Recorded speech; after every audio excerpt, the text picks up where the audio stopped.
짜자잔. 안녕하십니까. 책 잡아라입니다. 오늘은 대망의 첫 번째 영상을 찍고 있습니다. 오늘 가져온 책은 스즈메 문단속이라는 신카이 마코토 감독의 영화이자 책을 한번 심층적으로 진심으로 리뷰를 해보겠습니다. 아마 이 영화를 보신 분들도 있고 안 보신 분들도 있겠지만 누구나 집중해서 보시면 여러분들 가슴속에 따뜻함을 제가 드리겠습니다.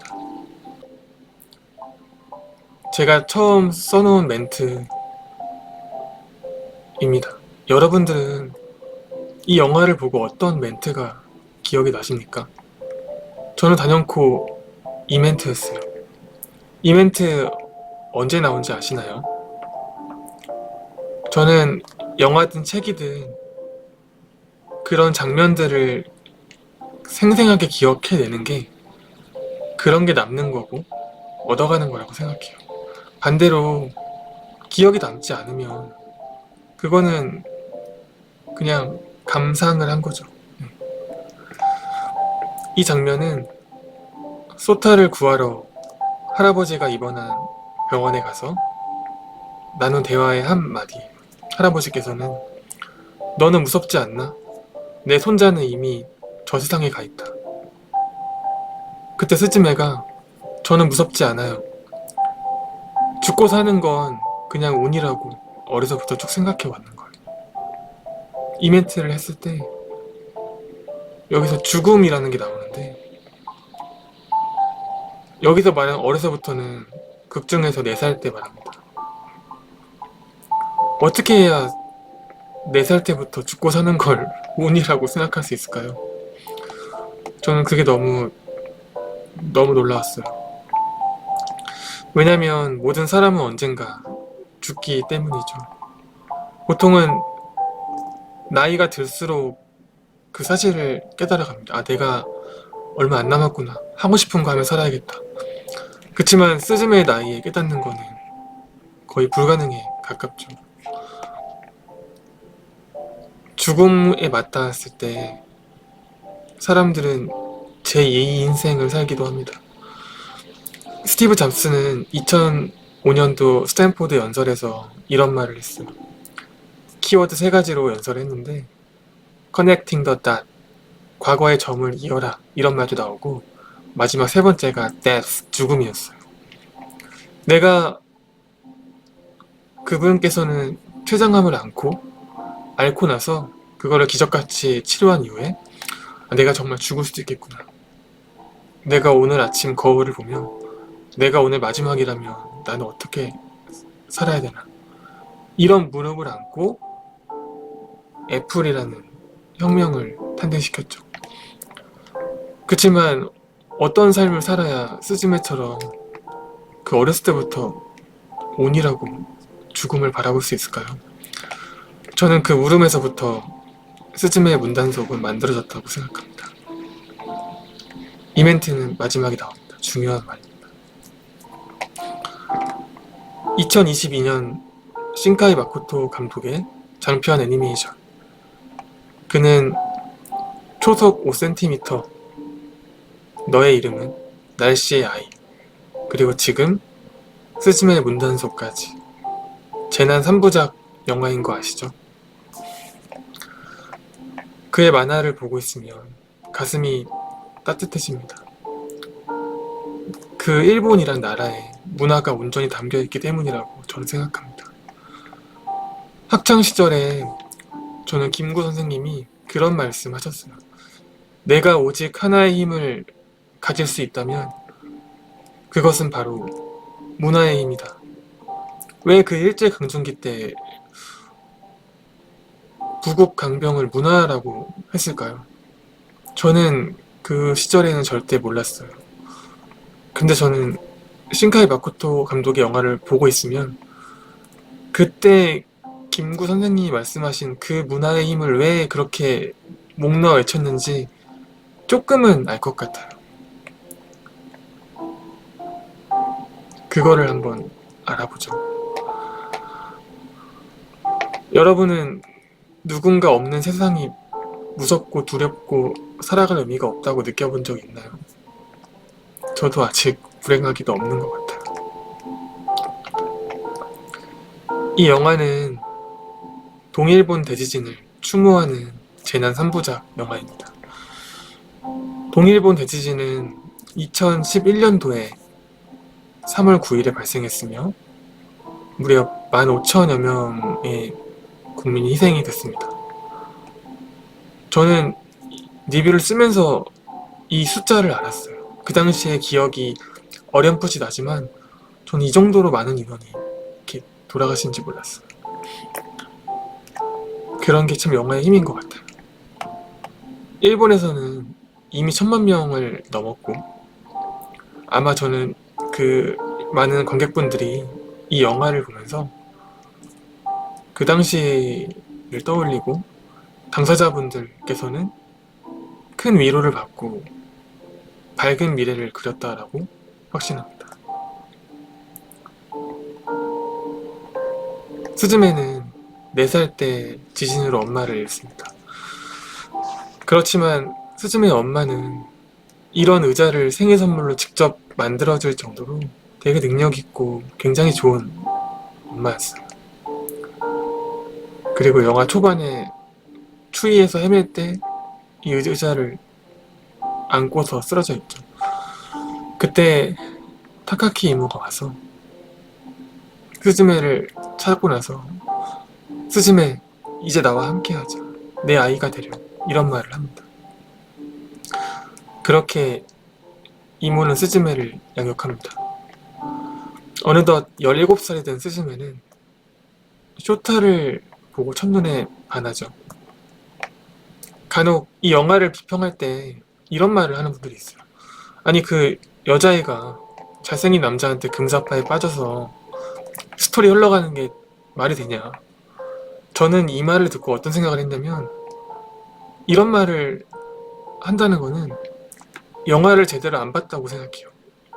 이걸 정확히 말을 하면 자전거를 이렇게 교체하면서 관심 가진 건 잘생긴 외모였어요. 이케맨.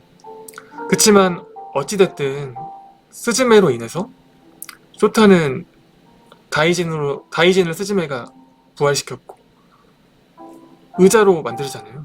다이진이 쇼타를. 그러면 스즈메는 나의 잘못으로 쇼타가 의자가 된 거예요. 그럼 그거에 대한 미안함으로 여행을 시작한 거고 젊은 남녀가 같이 있다 보면 사랑에 빠지는 건 굉장히 자연스러운 일이거든요. 이렇게 해석을 하는 게 좀 맞다고 생각해요. 네. 그리고 소타는 예로부터 지진을 막는 사람이었어요. 그들의 자손이었고 그 요석은 2개의 힘으로 그 지진을 봉인하고 있었죠.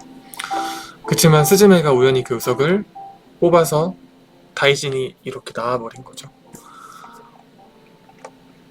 근데 문은 일본 곳곳에서 열리는데 이 영화에서는 문을 닫는 방법이 굉장히 인상적이에요. 여러분들도 아시다시피 문이 생기면 문을 닫고 열쇠를 돌리거든요. 그냥 돌리는 게 아니에요. 스즈메, 여기에 살았던 사람들의 모습을 상상해, 진심으로. 그러면서 주문을 외우고 닫아요. 그때 영화에서는 그 당시 살았던 사람들의 장면들이 지나가죠. 저는 이 문을 하나하나 닫는 과정이 추모라고 생각해요. 그 문은 폐허에서 열리고 그 폐허는 지진으로 인해 폐허가 된 땅이겠죠. 사람이 죽음을 알 수 있나요? 갑자기 죽은 거잖아요. 그렇게 행복하게 지냈던 사람들이 갑자기 죽었으니 우리들은 그 심정을 알 수 없어요. 그러니까 저는 신카이 마코토 감독이 이런 영화를 통해서 그런 따뜻함을 전달하는 거라고 생각해요. 저도 지금 몰입하고 있지만 이 영화를 보시면 성우의 연기력, 목소리, 음향 모든 것이 거의 완벽에 가깝습니다. 저는 날씨의 아이, 키미노 나마이와 또 물론 훌륭한 영화지만 이 영화는 정말 신카이 마코토 감독님의 걸작이라고 생각합니다. 그렇기 때문에 아마 한국에서 역대 일본 영화 1등 관객을 갱신하고 있는 거겠죠. 전 그것도 참 다행이라고 생각해요. 스즈메는 여행 도중에 고마운 사람들을 만나서 추억을 쌓아요.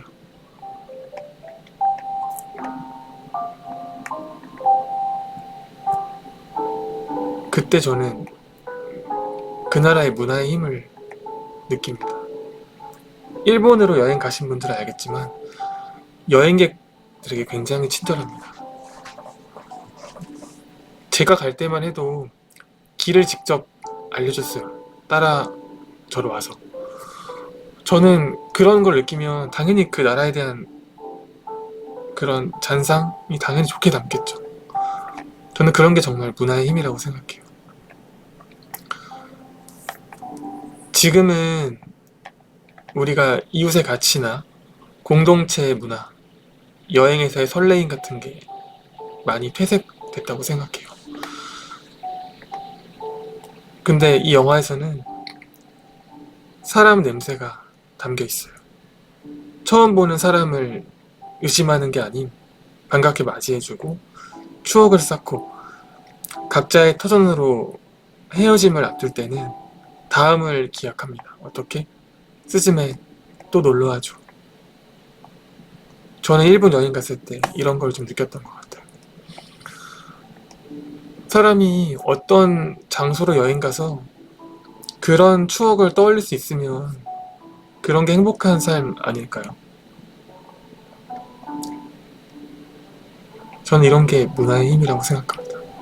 그래서 이런 영화를 1000만 명 이상 꾸준히 보는 이제 일본 그런 관객들이 저는 분명히 그런 일본이라는 나라의 문화를 만든다고 생각해요. 그래서 참 부럽더라고요. 문화의 힘.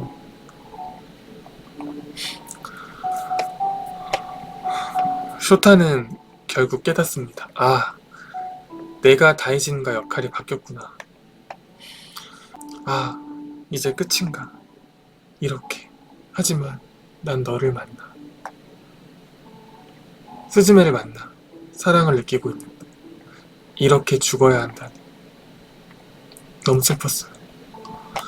한편 타마키 이모는 스즈메를 걱정합니다. 연락도 되지 않고. 왜냐면 이모는 스즈메한테 인생을 바쳤거든요. 스즈메가 4살 때 이모는 28살 꽃다운 나이였어요. 현재는 40살이 넘었죠. 스즈메가 17살, 그로부터 13년이 흘렀으니까 40대 초반일 거예요. 그러면 꽃다운 여성의 나이를 죽은 언니의 아이를 키우며 보낸 거예요. 그래서인지는 모르겠지만 그녀는 미혼입니다. 이모는 결국 카드 결제 문자를 보며 스즈메가 있는 장소를 파악해서 도쿄로 찾으러 옵니다. 그치만 스즈메는 내가 지금 소타를 의자로 돼버린 소타를 저 세상으로 가버린 소타를 말할 수가 없잖아요. 왜냐면 이해를 못하니까. 그래서 이모는 힘들어해요. 왜 스즈메는 내 마음을 몰라줄까? 한편 그 타마자키 그 쇼타의 친구를 만나 쇼타를 구하러 스즈메의 고향에 가는데 하필 비가 옵니다. 그래서 스즈메는 휴게소에 들렸는데 밥도 먹지 않고 기다리고 있어요. 이모는 차로 돌아와서 지친 감정이 떠오르고 그 당시에 회사 동료였던 남자한테 전화를 받아서 버스가 아직 떠나지 않았다. 그걸 타고 와라. 이런 말을 들으니까 감정이 요동치는 거예요. 그래서 이모가 스즈메한테 돌아가자고 해요. 근데 스즈메가 당연히 안 돌아가죠. 그때 이런 말을 해요. 이제 정말 나는 지쳤어. 너를 데려와야 하는 처지가 된 뒤 벌써 10년이나 너를 위해 최선을 다했어. 나 너무 바보 같네. 언제든 조심했어. 엄마를 잃은 아이니까. 네가 내게 왔을 때 나는 아직 28살이었어. 아주 젊었다고. 인생에서 가장 자유로울 때였어. 그런데 네가 온 뒤로 정신없이 바쁘고 여유도 없었어. 당연히 집에 사람을 부르지도 못했고 혹 달린 처지이니 결혼도 제대로 될 리 없었어. 이런 인생, 언니의 돈이 있다고 해도 여유로울 정도는 아니었어. 이런 말을 해요. 전 이 말을 듣고, 저도 형이 있지만 형이 어떤 사고로 만약에 죽고 형의 조카를 내가 키워야 한다면 나는 과연 이 타마키 이모처럼 내 청춘을 다 바쳐서 키울 수 있을까? 근데 만약 그렇게 키웠다면 당연히 이런 감정이 들 수 있겠다 싶었어요. 전 이런 것도 느낄 수 있어서 이 영화가 참 좋아요. 이런 게 인간미, 인류애가 아닐까 생각합니다. 가족애인 거죠. 근데 실제로 2011년 3월 그 동일본 대지진으로 스즈메와 같은 사례가 충분히 있으리라 감독님도 저도 예상해볼 수 있어요. 언니의 마지막 선물이니까 어떻게 버리겠어.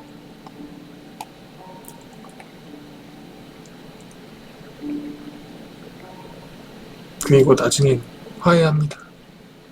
아름다워요. 고향으로 돌아와요. 그리고 문을 열고 이모, 나 좋아하는 사람 있는 곳에 갈게 라고 외치고 들어가죠. 어딜? 좋아하는 사람에게. 스즈메는 극중에서 아마 쇼타가 첫사랑으로 나오는데 저는 스즈메가 처음이지만 이미 끝사랑을 하고 있다고 생각했어요.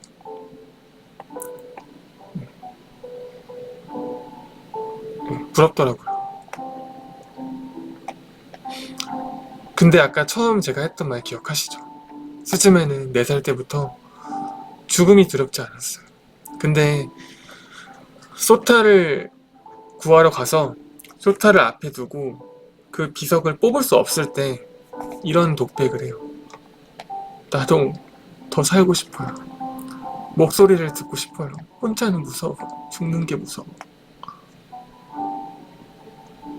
그 당당히 죽음도 무섭지 않다는 스즈메가 소타를 구할 수 없을 때, 구할 수 없다면 그 죽는 게 무섭다는 거를 번복했을 때 저는 이게 그 위대한 사랑이구나 이런 걸 느꼈어요.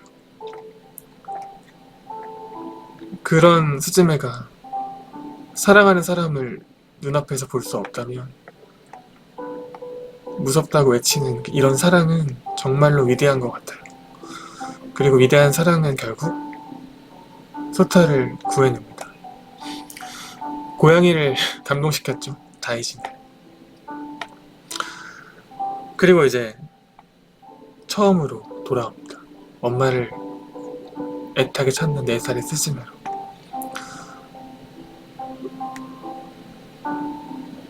17살의 스즈메가 다가갑니다. 엄마를 찾고 있는, 울고 있는 과거의 나에게 안 돼, 이대로는 하고 뛰어가요. 스즈메한테 이것 봐, 스즈메의 의자다 하면서 주니까 그 어린 스즈메가 울음을 그쳐요. 그리고 현재의 스즈메가 말해요.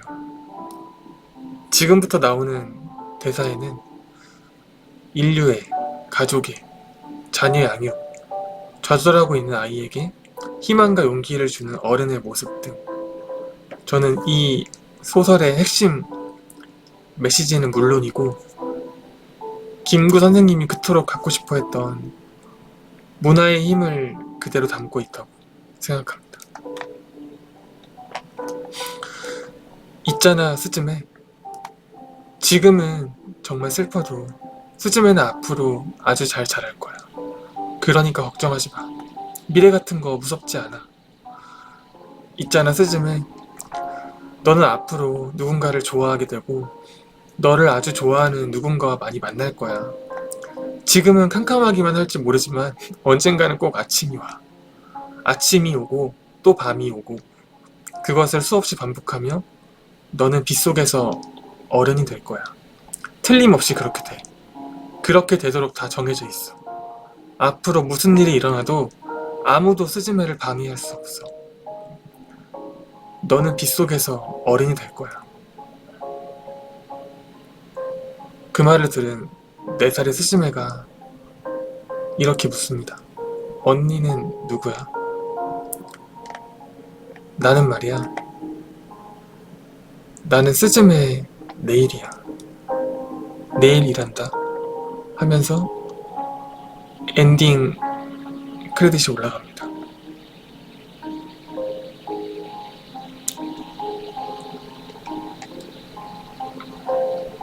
그리고 댓글을 한 개 남겼어요.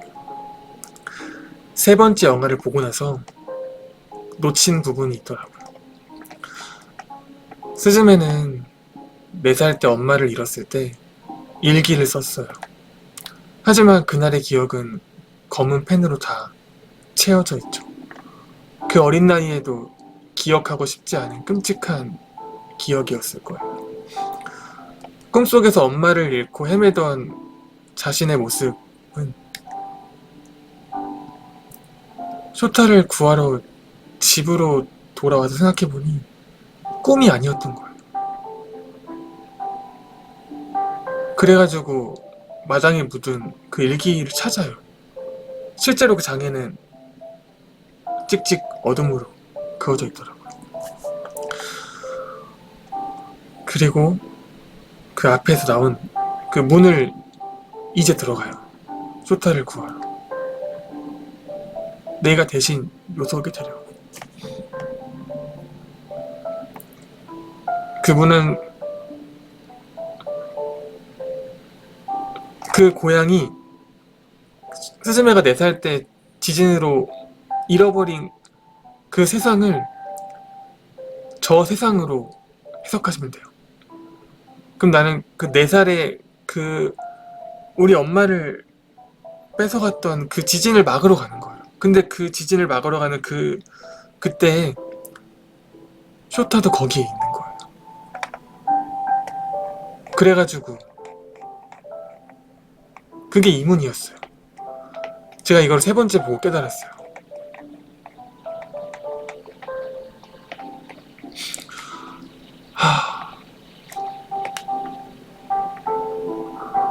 그럼 스즈메는 사랑하는 사람과 자신의 어린 시절의 과거를 구하러 가는 거였어요. 그래서 그때 마지막에 4살 스즈메가 있었던 거예요. 거기서. 왜냐면 그 세상이었으니까. 근데 그때 미미지가 엄청나게 웅장하게 나오잖아요. 크게. 아마 내 마을을 앗아갔으니까 스즈메한테는 훨씬 큰 지진이었겠죠. 그래서 아마 그렇게 크게 표현했을 거라고 생각해요. 엄마를 잃게 만든 그 지진과 마주합니다. 그리고 쇼타를 아까처럼 구하죠. 그리고 봉인합니다. 쇼타와 함께. 과거의 끔찍한 기억은 현재 사랑하는 사람과 함께 봉인해요. 저는 그것도 참 아름다운 것 같아요. 그때 4살의 스즈메를 만난 거예요. 그리고 다녀오겠습니다. 이 멘트가 저도 몰랐는데 원래는 그 수많은 문을 닫을 때는 그 멘트 기억하세요? 돌려드리옵나이다. 어떤 거를 그 시절에 행복했던 그 사람들의 추억을 행복을 돌려드리옵나이다 하면서 추모를 해요. 근데 마지막에는 사랑하는 사람과 자신의 과거를 구하고 문을 닫고 다녀오겠습니다. 이렇게 말을 해요. 전 그때 그걸 깨달았어요. 아, 이 영화는 마지막에 그 시절에 동일본 대지진을 겪었던 유가족분들에게, 국민들에게 희망을 주려고 하는구나. 그래서 다녀오겠습니다로 했구나. 그런 걸 느꼈습니다. 어떻게 들을만 했나요? 첫 번째 리뷰는 여기서 마치겠습니다. 다음에도 더 좋은 영상, 더 좋은 리뷰로 찾아뵙겠습니다. 안녕.